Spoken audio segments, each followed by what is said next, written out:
కృపామయ TV వీక్షకులందరికీ క్రీస్తు పేరిట శుభాలు వందనాలు తెలియజేస్తున్నానండి. సమూయేలు చేసినటువంటి సమీకరణ, the gathering done by Samuel ఏంటి అనేది మనం తెలుసుకుందాం. సమూయేలు మొదటి గ్రంథము 7వ అధ్యాయము మొదటి 6 వచనాలలో ఇలా ఉన్నది. ఈ సందర్భం చూడండి. సమూయేలు ఇశ్రాయేలీలందరితో కూడా మాట్లాడుతూ ఇలా అన్నాడు, మీ పూర్ణ హృదయముతో, విత్ యువర్ కంప్లీట్ హార్ట్, యెహోవా దేవుని యొద్దకు మీరు మళ్ళు కొనిన ఎడల, అంటే మీరు టర్న్ అవ్వాలి, turn unto the God, repent and turn unto the God. మీరు మీ పాపాలను ఒప్పుకుని పాప క్షమాపణ నిమిత్తము దేవుని యొద్దకు రాగలిగితే, దేవుని సన్నిధి యొద్దకు మీరు రాగలిగితే, అన్య దేవతలను, అష్టారోతు దేవతలను మీ మధ్య నుండి మీరు తీసివేసి, పట్టుదల కలిగి, తీర్మానము కలిగి, దేవుని ఎడల పౌరుషము కలిగి, యెహోవా దేవుని తట్టు, ఆయన వైపు మీ హృదయములను త్రిప్పుకొని ఆయనను మాత్రమే సేవించండి అని సమూయేలు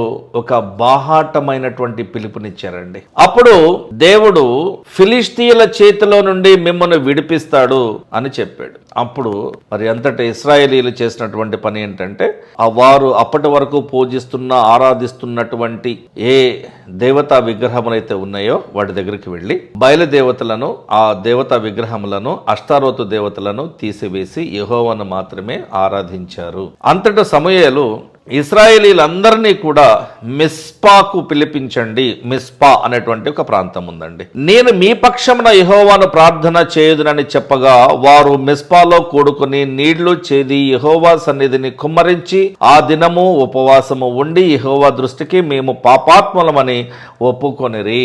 ఉపవాస ప్రార్థన కంటే ఉపవాస ప్రార్థన చాలా శక్తివంతమైనది, బలవంతమైనది, ఫలభరితమైనది. కానీ మీరు ఒకవేళ డయాబెటిక్ పేషెంట్ అయి ఉంటే, మీరు మెడిసిన్స్ మీద ఆధారపడి బ్రతుకుతున్న వారైతే మీరు ఉపవాసము ఉండవద్దు అని నేను మీకు సెలవిస్తున్నాను, మనవి చేస్తున్నాను. మీరు అటువంటి కార్యక్రమాలు ఏవైతే చేస్తారో, చేసినప్పుడు మీ ఆరోగ్యం మరింత క్షీణిస్తుంది, మీ ఆత్మ బలహీనమైపోతుంది, శరీరము బలహీనమైపోతుంది, మీ నమ్మకము సన్నగిల్లుతుంది, మీకు మరణము దగ్గరవుతుంది.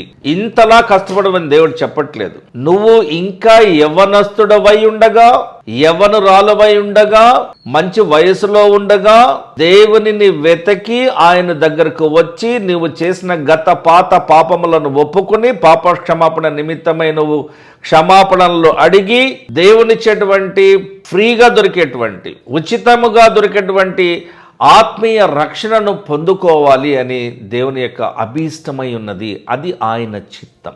నేను మీ పక్షమున ప్రార్థన చేస్తాను అని సమూయేలు వారికి ఒక సంచికరునిచ్చాడు, గ్యారెంటీనిచ్చాడు. మిస్పాలో సమూయేలు ఇశ్రాయేలులకు న్యాయము తీర్చుచూ వచ్చెను. బాప్తిస్మమిచ్చి యోహాను లూకా సువార్త 4వ అధ్యాయము మొదటి 10-12 వచనాలలో చేసినటువంటి కార్యాన్ని సమూయేలు ఇక్కడ అప్పట్లోనే చేసినట్టుగా మనకు కనిపిస్తా ఉన్నది. చూడండి, ఈ రోజున క్రిస్టియన్స్ ఎలా ఉన్నారంటే, today's Christians are living a Christian life without Christ, and today's Christians are living a Christian life without Bible, without word of God and without divine fear.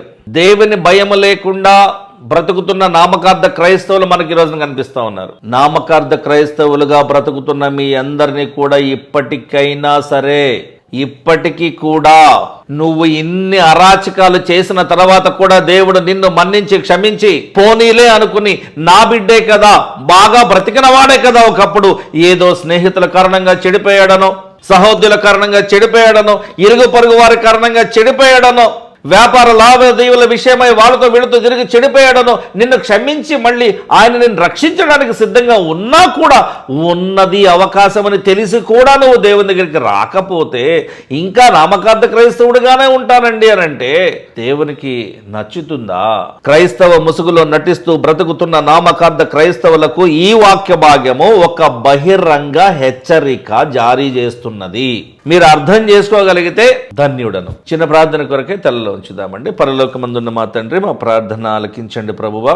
దేవా, దాదాపుగా 410 కోట్ల మంది క్రైస్తవులమని చెప్పుకుంటున్నా కూడా ప్రపంచ దేశాలలో ఉన్నటువంటి ఎంతో మంది క్రైస్తవులు, 100కి 75% మంది క్రైస్తవులు వారు క్రైస్తవులు కానే కారు దేవా. ఆ విషయం నీకు తెలుసు, మాకు తెలుసు. వీరందరినీ మార్చే కార్యక్రమాన్ని మేము చేపడుతున్నాం దేవా. నీవు ఒక్కొక్కరికి ఒక్కొక్క తలాంతి ఇచ్చున్నావు ప్రభువా. మా తలాంతు చొప్పున మాకు ఇవ్వబడినటువంటి పరిచర్య చొప్పున మాకు ఇవ్వబడినటువంటి ఆ పాలి భాగము చొప్పున మేము పనిచేయవలసిన వారమై ఉన్నాం. ఎవరు ఎప్పుడు ఎక్కడ ఎలా ఏమి మాట్లాడాలో, ఏ ప్రసంగం చేయాలో, ఎవరిని ఉద్దేశించి మాట్లాడాలో, ఏ ఉదాహరణతో మాట్లాడాలో, ఏ సంఘములో ఎలా మాట్లాడాలో, ఏ గుంపులో ఎలా మాట్లాడాలో, ఏ సభలో ఏం మాట్లాడాలో, ఎలా మాట్లాడాలో సమస్తము నీవు చెప్తే జరిగితేనే అది ప్రసంగం అవుతుంది దేవా. లేకుంటే మాకు నచ్చిందే అవుతుంది, కానీ అది నీకు నచ్చింది కాదు దేవా. ఎంతోమంది నామకార్థ క్రైస్తవులను మేము చూస్తూ ఉంటున్నాం ప్రభువా. వీరందరూ నిజమైన మారు మనసు పొందాలని, క్రైస్తవ సంఘాలకు వస్తున్నటువంటి ఆరాధనకు వస్తున్నటువంటి వారి మనసు మార్చాలని ప్రయత్నం పడుతూ ఉన్నాం. ఈ విషయమే మాకు సహాయం చేయండి. సోషల్ మీడియా వేదికగా అలాగే ఆఫ్లైన్ వేదికగా మేము చేస్తున్న ప్రయత్నం అంతట్లో కూడా మాకు సహాయం చేయమని యేసుక్రీస్తు వారి పరిశుద్ధ నామములో ప్రార్థిస్తున్నాం తండ్రి. ఆమేన్. Thank you.